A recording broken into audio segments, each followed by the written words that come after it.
Today, we're jumping right into a pretty intense economic battle happening right in our own backyard.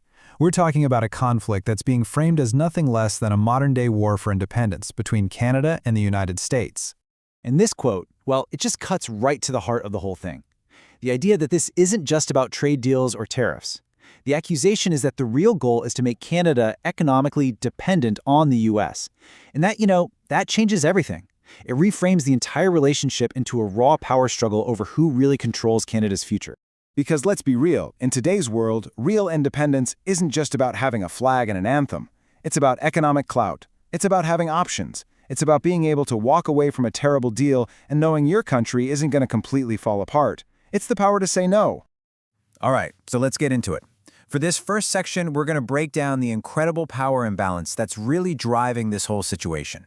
And honestly, the story is all in the numbers. Okay, so just take a look at the sheer scale of this.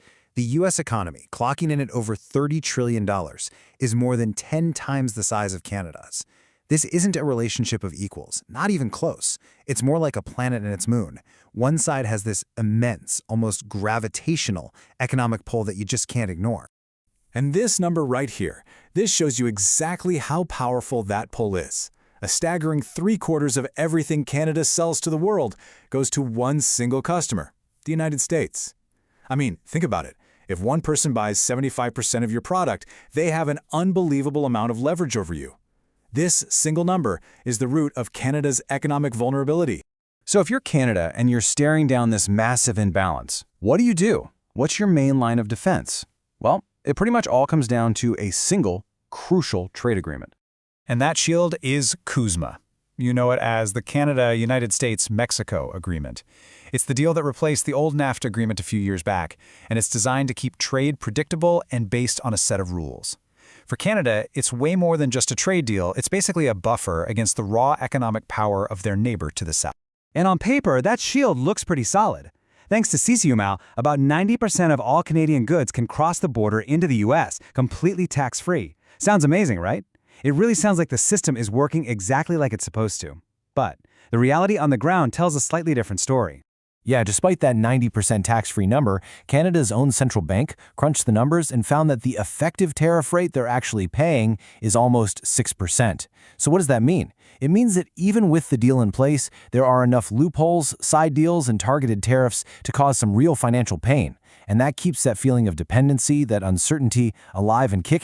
And here's the ticking clock that's in the background of every single move. The entire agreement is set for a mandatory review on July 1st, 2026. And what this does is it turns that stable shield into a giant question mark. For a negotiator who loves to create chaos and uncertainty to get what they want, that looming deadline is an incredibly powerful weapon. Now, let's talk about a specific moment where things got really heated. This is the story of how a single ad campaign managed to basically light months of careful diplomatic work on fire, putting billions of dollars in trade deals at risk literally overnight. So here's how it all went down. Ontario's Premier Doug Ford launches this multi-million-dollar ad campaign in the US. The ad features footage of a conservative icon, Ronald Reagan, talking about why tariffs are a bad idea. Well, the Reagan Foundation sees this and immediately objects, saying the footage was totally taken out of context, and that gave Trump the perfect opening. He went public, slamming the ad as fake and deceptive, and, well, his anger had consequences. And the fallout was fast, and it was harsh. Trump immediately shut down all trade talks with Canada. Deals that were basically at the finish line. We're talking crucial sectors like steel, aluminum, energy. They just vanished. All that progress was gone, just like that, because of one ad. So, what did the guy behind the ad have to say about it? Total defiance. Premier Doug Ford called it the best ad ever and said he'd absolutely do it again. And this just shows you one of the biggest challenges for Canada. How do you negotiate with a united voice when you have powerful provincial leaders who can blow up the national strategy, maybe for their own political reasons? Okay, so with all this chaos and that 2026 deadline getting closer, Canada has been forced to completely rethink its entire game plan. They figured out that the old-school way of doing diplomacy just might not cut it anymore. You can see this strategic pivot in one single personnel change. Canada's longtime ambassador, Kirsten Hillman, she's a classic, by-the-book diplomat, an expert in the delicate dance of trade negotiation. Her replacement, Mark Wiseman, is a whole different story. He's a heavyweight from the world of high finance and global investment. The message Canada is sending here is crystal clear. This isn't just about diplomatic niceties anymore. This is a high-stakes, bare-knuckle economic negotiation now. And the message is coming right from the very top. Prime Minister Trudeau made it perfectly clear who's calling the shots. By saying the leader of the negotiations is me, he's taking this out of the hands of the ambassadors. He's signaling a direct, leader-to-leader confrontation, a move that's clearly designed to match Trump's own style. Canada's making it a battle of wills at the highest possible level. So, after all this, what does it actually mean for everyday people? In our last section, we're going to lay out the two very different paths that lie ahead, and what they could mean for the Canadian economy and everyone in it. And really, the stakes could not be higher. You can see it right here. In the good scenario where CUSMA is protected, you get stability. Investment holds steady, export jobs are safe, wages can actually grow. But on the other path, the bad scenario where the deal gets torn up, investment dries up, money starts flowing to the US, industrial jobs begin to slowly disappear, and the housing crisis, it just gets worse. The gap between these two futures is absolutely massive.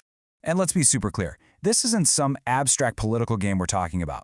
This fight over economic independence hits you right where you live. It has a direct impact on the price you pay for groceries, on how secure your job feels, on whether you can afford a place to live, and on the future of entire Canadian industries. These are real, tangible consequences. Which brings us right to the final multi-trillion-dollar question. Canada is in this fight for leverage, for the power to control its own destiny, for the right to say no. But when you look at the enormous economic forces at play, is this actually a fight that it can win? Or is an even deeper, more dependent relationship with the United States just inevitable? That's the question that will define the future of the continent.